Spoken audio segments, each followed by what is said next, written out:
nerve-wracking doing this video, but I am gonna do it anyway, so yeah. Hi everyone, my name is Olivia and welcome to my channel.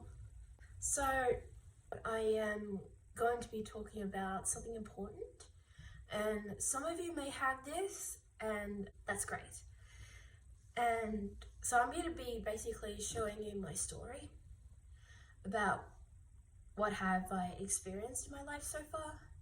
And this is going to be quite out of my comfort zone because I am scared that no one is going to believe what I'm about to say, but I just want people to understand what it's like to live in a world that is completely different to everyone that's not experiencing the same way, I guess, if I should put it that way. But I'm just gonna share with you guys what I've been through, my experiences, and yeah, how I continue to live with it. So yeah. Before I begin this story, don't panic. I know my eyebrows look like caterpillars right now, but that's okay because I'm getting them shaped and tidied up on Wednesday. Yeah, I'm getting them tidied up so they don't look as bushy as they are right now. So I do apologize if they're too dark for you.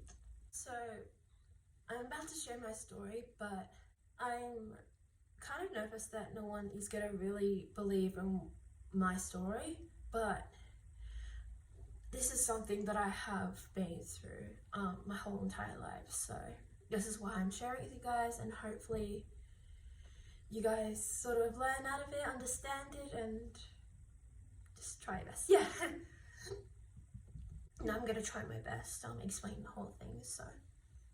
So when I was about 1.5, 2, my parents started to notice that that I was acting differently to a normal average child, how they behave at that age. I'll give you an example or two.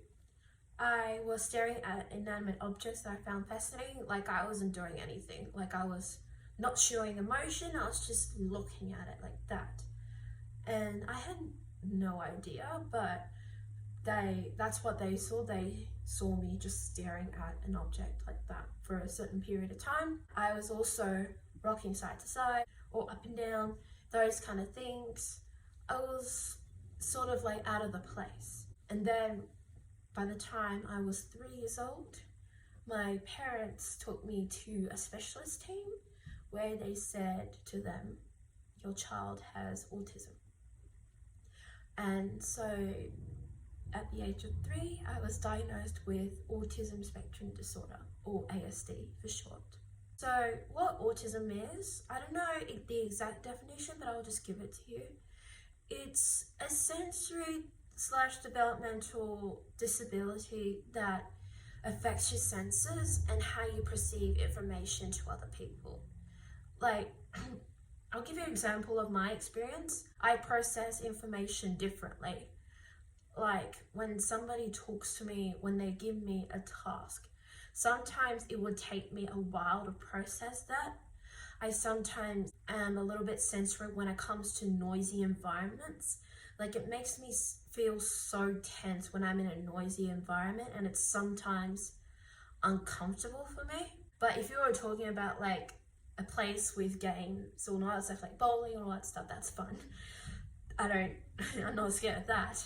But if it was like something like kind of loud workplace or people shouting or anything like that, that doesn't really have a good vibe, then I get kind of like freaked out, and I get tense, and it affects me physically everywhere, and all my senses just go off. That's how I experience my autism. That's one of the things. But yeah, so going back to that, I had to go through occupational therapy, and I did that up until primary school, I think. I don't know if I continue that. I sort of know that in the early years I did that, and during then they said I wasn't going to be able to talk.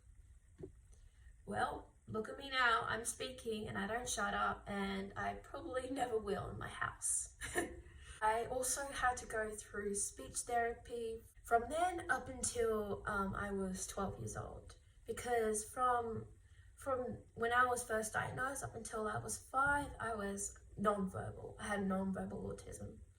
But then when I was 5, I surprisingly just said odd words. I was gibberish, and I started like putting words out there, not in full sentences, but I was communicating or trying to in some way, like one word at a time, or just different words in one go. So that happened, and when I was 5, I was still in preschool, but I did primary school education at that time. So therefore, I started primary school when I was 6 years old. When I started primary school then, I was talking, but I was not communicating sentences like that. Like I would say hello, goodbye, all these kind of things to people if they said it to me, but I wasn't fully speaking in full sentences, like where people understood me. So that happened until I was like nearly 7, where I did start to speak in sentences, but progressively. And by the time I was 7, even though I had friends since kindergarten, I started to adapt from my friends, the way they socialize, the way they speak, the way they move their body, the way they like play sports, all those kind of things. I adapted all these things from them. And that went really well, but at that time, I started to deny that I even had autism or any disability at all. And people started to question me because I had a teacher's aide, I had a speech therapist coming to my school, and all these primary school years I had all these teachers like coming at me, not really coming at me, but just helping me with my schoolwork and make sure that I am on task and then I catch up on my work. I was speaking really well. I had like an outgoing personality. I was kind of like a ball of energy. I still am at times. But back then I was just like really ambitious and determined to do anything that I could put my mind into it. And then by the time I was like in year 4, 5, 6, they started to become concerned about me, that I started to fall behind in my schoolwork. So I had to skip extracurricular activities at primary school and do all this catching up work and stuff. And by the time I got to year 6, I went to another specialist team where I did further tests, and that test I passed, and therefore I was diagnosed with PDD-NOS, which is pervasive developmental disorder, not otherwise specified. Good luck repeating that, so just put PDD-NOS for short. It is a part of autism, just like Asperger's syndrome and all these kind of things, but I still had the autism even though there's no cure. But they sort of took me off that label, and that's when the PDD-NOS came. And yeah, and by the time I got to high school, I was struggling a lot with bullying. I was bullied by online, defacing my school property, and backstabbing, all those kind of things, like just what people at that age would do. But I don't think bullying should be allowed ever, regardless. That's when my confidence started to lower a little bit, but at the same time, I was being hyperactive and bright, despite almost everyone targeting me for the wrong reasons, because I was different and because they probably mistaken me for being too annoying, or all these qualities really that, yeah. I mean, people do think I'm still annoying, but so what? I'm accepting that now.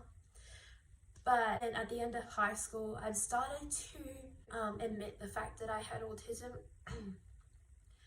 And when I was 22, that's when I shared my story in front of my friends on Facebook for the first time about my autism, because of Autism Awareness Day, which is April 2nd. And that was when I got a bit overwhelmed, but super touched by the way they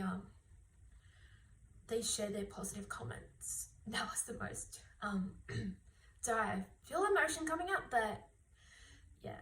But that was when I got the positivity out of it, and people realize that no matter how different you are, whether you have autism or not, you should accept yourself.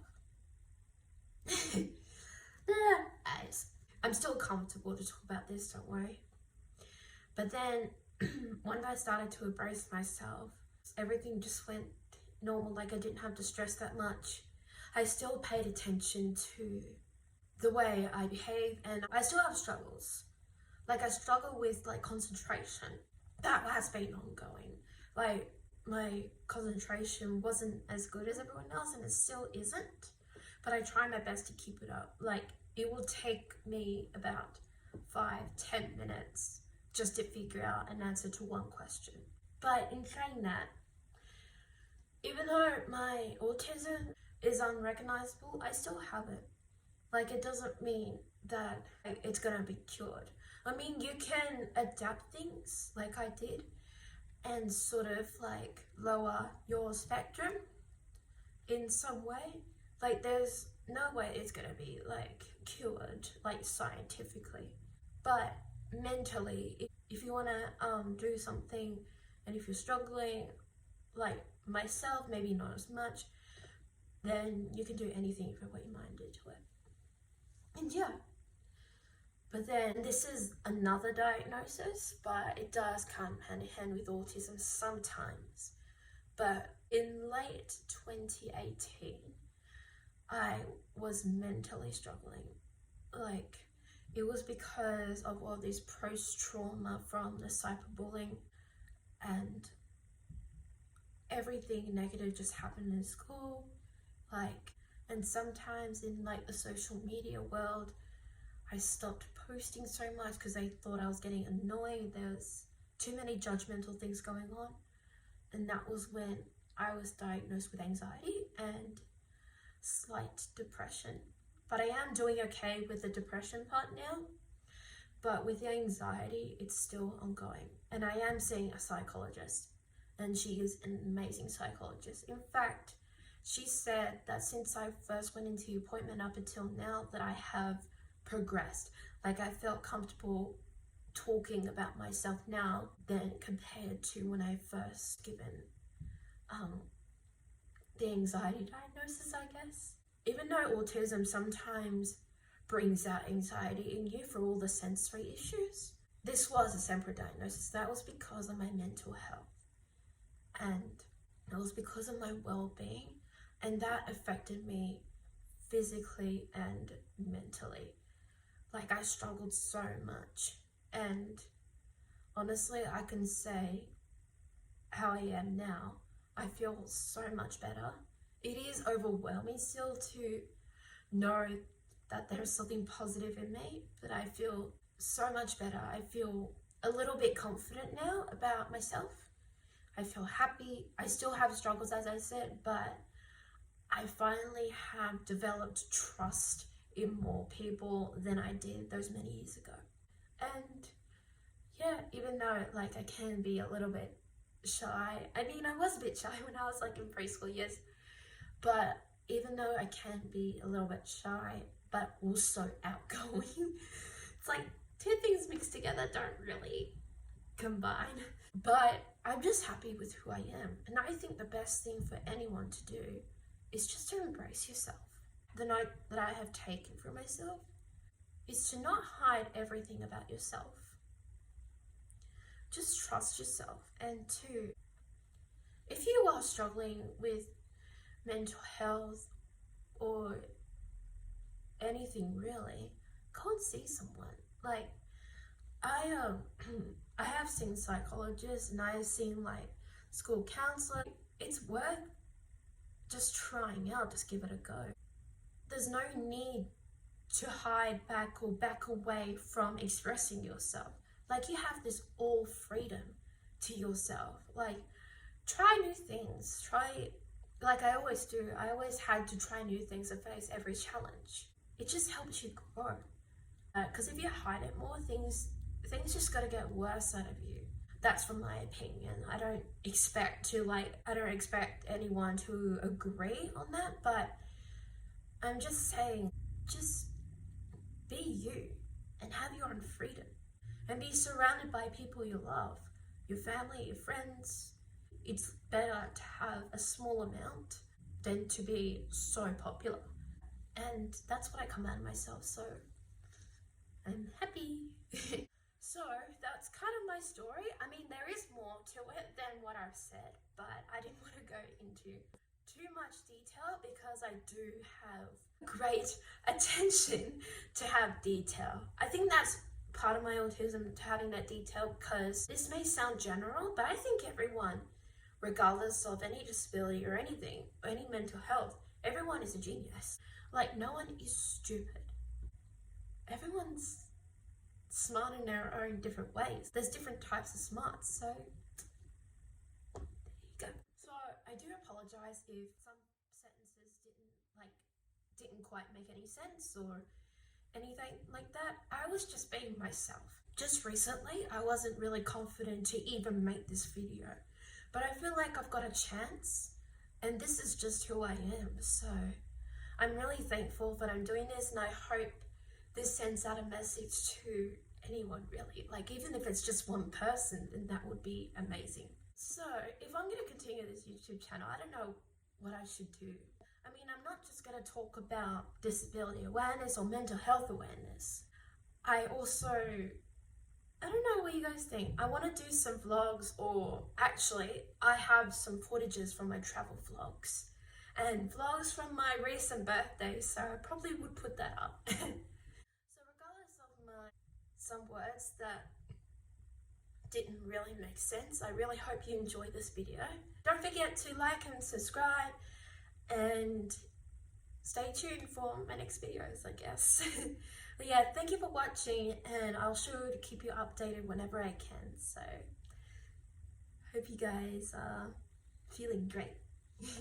Bye.